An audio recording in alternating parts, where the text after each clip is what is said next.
অসুস্থ শরীরে ঘুরে ঘুরে রুটি তরকারি বিক্রি করছেন এই বৃদ্ধা মা একদিন এক দুর্ঘটনায় হারিয়েছেন ইঞ্জিনিয়ার ছেলে আর বৌমাকে।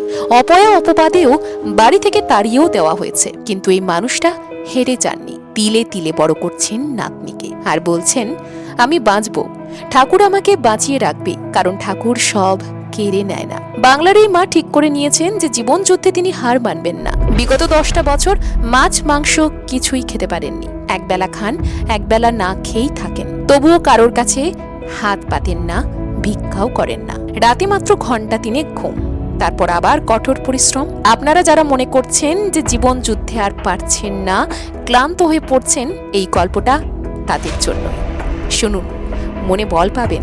একটা সময় ঘরবাড়ি বিক্রি করে লোকের বাড়িতে কাজ করে করে ছেলেকে ইঞ্জিনিয়ারিং পড়িয়েছিলেন এই মা। স্বপ্ন ছিল ছেলে বড় হবে, সংসারে সুখ ফিরবে। হ্যাঁ, ছেলে সত্যি ইঞ্জিনিয়ার হয়েছিল, কিন্তু সেই সুখ আর দেখা হলো না।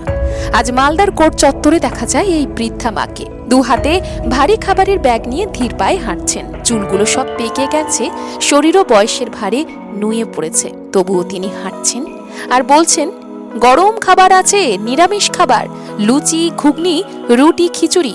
না, কোনো দোকান নেই এনার, কিন্তু এই ব্যাগগুলোই বৃদ্ধা মায়ের দোকান। কখনো 500 গ্রাম আটার রুটি বানান, কখনো 250 গ্রাম চালের খিচুড়ি। সারাদিনে বিক্রি হয় মোটেই 600 থেকে 700 টাকা, লাভ থাকে মাত্র 150 টাকা।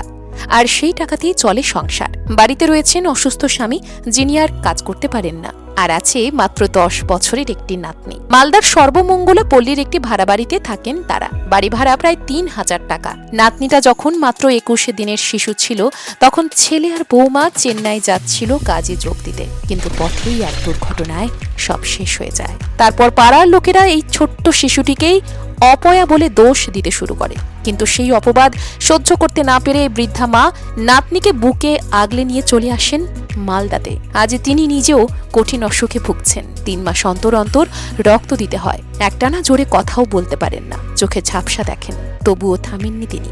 রাত 12টায় ঘুমোতে যান আর ভোর 3টেয় উঠে আবার কাজ শুরু করেন, কারণ তিনি জানেন তিনি হারলে যে নাতনিটাও হেরে যাবে, তাই তিনি হারতে রাজি নন। আসলে মায়েরা তো এমনই হয়, নিজের কষ্ট ভুলে সন্তানের ভবিষ্যৎ বাঁচিয়ে রাখার নামই তো হলো মা। যদি এই মায়ের লড়াই আপনাদের হৃদয় ছুঁয়ে যায়, তাহলে ভিডিওটা লাইক এবং কমেন্টে লিখুন আপনার অনুভূতির কথা।